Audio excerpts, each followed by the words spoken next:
yes, child protection is it's one of the parenting role that as a parent, once you become a parent or once you have a child around you, it becomes a responsibility where one of your duty as a parent to protect the child. And so what do we say? I mean, when we say child protection, yeah, like we know a child is somebody below, anyone below the age of 18, including the one in the womb that is an unborn child. So when we're talking, so whatever I'm going to say, that means covers those who are the face of it and those, including those who are still in the womb.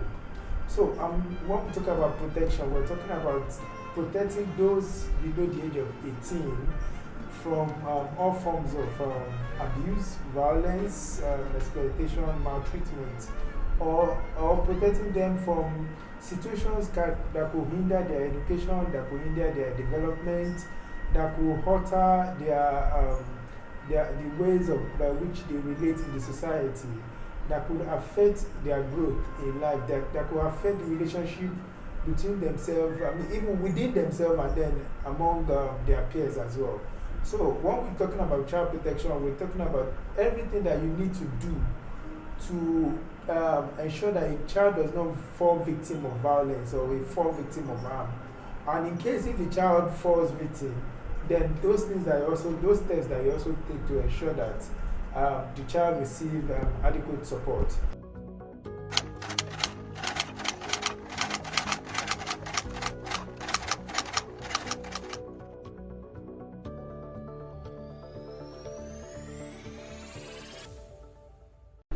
What we say in child protection is, as a parent, you want to, you are a working parent and then you have to leave home in the morning, very early in the morning and go to work. When you consider child protection, what you do is basically to ensure that that child, you keep that child in a place where you know that there are measures already in place. For example, you take the child to a crèche, depending on the age, or you take the child to a school. And then you ensure that that school has enough structures in place to ensure that that child is safe.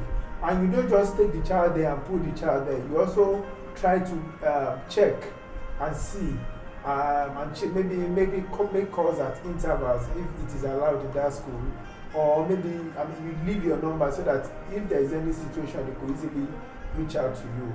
But and then when there is also the need for you to take that child from school, you also ensure that you don't just send anybody to pick the child, because by doing that you are putting the life of that child at risk. Because any other person could go to the school, knowing that you send anybody, could go to the school and go and pick your child. So when you are taking child protection, you are thinking of all those things that you need to do that could put your child, that could safeguard your child from becoming victim of any form of harm.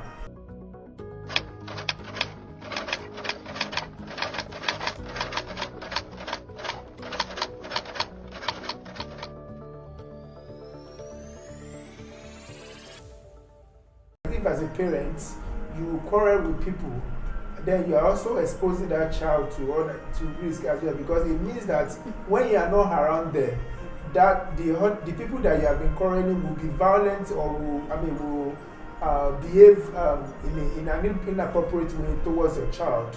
So when you are taking protection, you want to do everything to make sure that even when you are not there, your child is safe, and when you are there, your child is as well safe.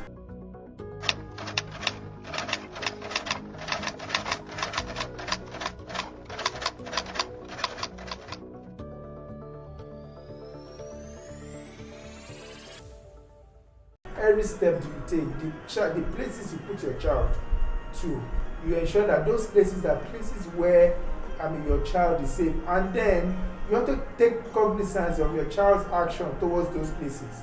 If your child is saying, I don't want to go to that school, you must find out reasons why your child is saying, I don't want to go to that school. Or I don't want to stay with that auntie when I leave. I don't want to go to your friend's place when I leave school. When I close from school, I prefer to stay back in school. You don't say, oh, maybe the child is trying to join bad gang. No, you try to find out why that child decide to stay in school. It may, obviously, I'm not saying that it may be It may not be. I'm not going to sit here and tell you that yes, the child is totally right. But the fact that you give the child, you give opportunity for the child to speak, and you listen to the reasons for why he would not want to stay back in school, why he would not want to stay with that family friend, then it may help you to take appropriate action and to know things that are going wrong or things that are going right, and or things that you need to adjust. Adjust with.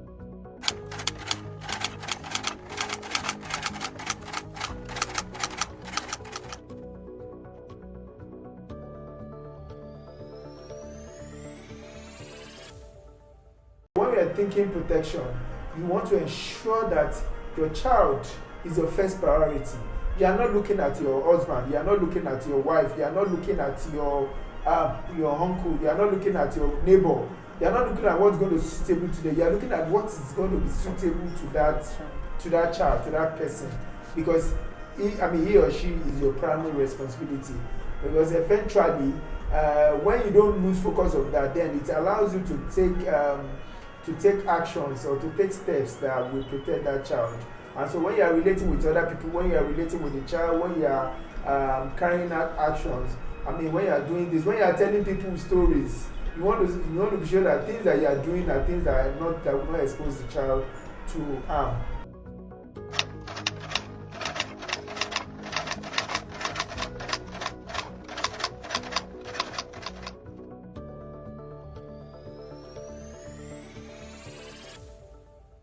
Various homes today, there are so many parents who play a lot of a kind of music, which the songs that are so immoral. So if as a parent you play that kind of song in your home, you are also affirming that that these are the right things and these are the right songs to listen to. So it's the child cannot. We know that in the society we live today, the child cannot run away from listening to them. They are out there in the open, in the public. But now for us playing it in our vehicle or in the home is like affirming and telling the child these are the right things, and so these are the right songs to be listened to. And this content of these songs, when you look at the recent musician who is the rave of the moment now, you look at all the words in his songs. All the vulgar words, those words that you don't want to hear your child speak. But so as a parent, you are not only about, as a parent, when you become a parent and you are thinking protection, you are at that time losing. You want to, allow your own self-satisfaction. You want to put it at the background, and then you want to bring the child's needs first. So you don't say because you enjoy to listen to music. You have to consider that there is a child around you, and then this child should not be listening to this kind of music. As an adult, you have a right to listen to any song, any music. But as a child, you have a responsibility to guide the kind of music they listen to. So, also things that we also do as parents that constitute abuse is that many of us take alcohol in the presence of our children. As an adult, yes, you are free to take alcohol. You are free to, do whatever you like with yourself. But in thinking protection, you need to send clear messages to children, to your child. And by sending clear message means that you don't do things that are inappropriate in the presence of that child. Be a role model. Yes, you must serve as role model to the child, and so you must do things that are right around that child, so that you won't have to explain too much. So because I know for many parents they say, no, I will tell the child this bottle is for adults, and this bottle. Do as I say, don't do as I do. Exactly. So and then children, even with adults, we learn faster with what we see than what somebody tells us. So it also applies with children. Children learn faster. They learn. They get to understand it better when they see it than when you tell them. So it's better we begin. So when we are saying protection, so we are considering all these actions, all the small, little things, because they end up coming together and putting our children at risk. So there are those things that we do that we don't pay attention to. So we must begin to pay attention to every action, every step that we take things we do in our home, the kind of roles we play in our community, I mean, the way we relate with people. I would not want to shout when I'm driving, and I would not want to shout to another person because I have a child in the car. Because I know that child, next time, you'll be surprised that when somebody is overtaking you, your child will shout, wait. Yeah, sure. Yeah. Because they will see it as a normal way to express yourself. So all these things, I mean, if we need to be deliberate. Parenting a child is deliberate. It has to be intentional. It has to be deliberate. And so whenever you are doing it and we are thinking protection, you must do things because if you don't do those things, if you do things anyhow as it suits you, you are putting that child at risk. You are exposing that child to violence.